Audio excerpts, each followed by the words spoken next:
Hi everyone, I'm Cyndi Marko and I'm the webcomic creator for the 2023 TD Summer Reading Club. My webcomic is called The Human Show and it's about a nutty pack of squirrels who are making a nature documentary about humans. It's very funny, so if you haven't read it yet, please check it out. Today I'm going to give you some tips on making your own comic, so grab a piece of paper and a pencil and keep watching. The first step for me when I'm making a comic is to come up with a character and create a design for them. This is Stick Kid, and as you can see, it's a simple design and it's easy to repeat. And this is important because when you make a comic, you often have to draw that character many times over many panels. So it's best if you keep your design as simple as possible and one that you're going to be able to draw over and over again. If you make it too complicated, it becomes too hard to keep that character looking the same from one panel to the next.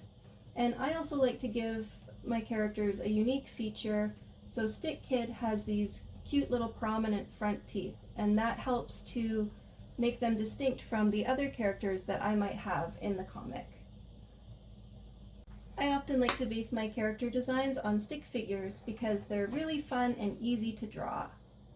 So let's see what happens when we put Stick Kid into a comic. I've gone ahead and made a rough draft, a pencil sketch of my comic because it's important to have a rough draft.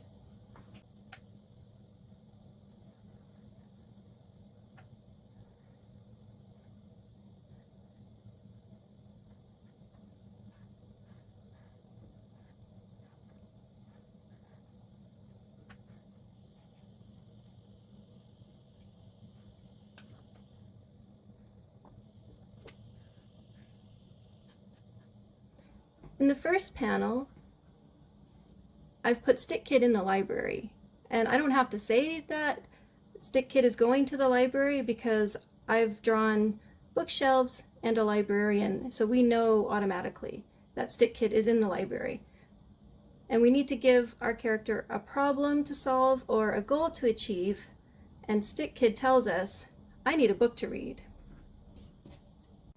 In the second panel, Stick Kid is deep in the library and they are surrounded by tons and tons of books. I made the problem of having to choose a book seem bigger by making Stick Kid small and by making the books big and surrounding them. And Stick Kid says, too many amazing books. How will I ever pick just one? It's impossible. So we've exaggerated the problem here, and Stick Kid is being a little bit dramatic. In the third panel, we have a caption here to tell us that 2 hours and thousands of books later, so we know that a lot of time has passed and Stick Kid is still trying to choose a book. And we can see that there's books all over the floor and the librarian is checking in on them. And they're saying, nope, nope, wait, it's perfect. This is the last panel and we get to see what book Stick Kid finally chose. And Stick Kid has a book here called How to Choose a Book. So when you're making your comic, think about how you want it to end. Does your character solve the problem or achieve their goal? Or does something a little more unexpected or surprising happen?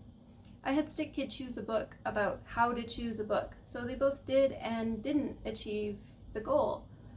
But I also could have had something even more unexpected happen. Maybe a ghost pops out and hands them a book. Surprise! The library's haunted. So a couple quick tips before I go. Number one is always do a rough draft. Here's my rough draft of Stick Kid, and it's messy, but it's just to work out the story before you go on to a good copy. You'll save yourself a lot of headache that way. Number two, give your comic a title and always sign your work. That's it for me. Thanks for watching and happy summer reading.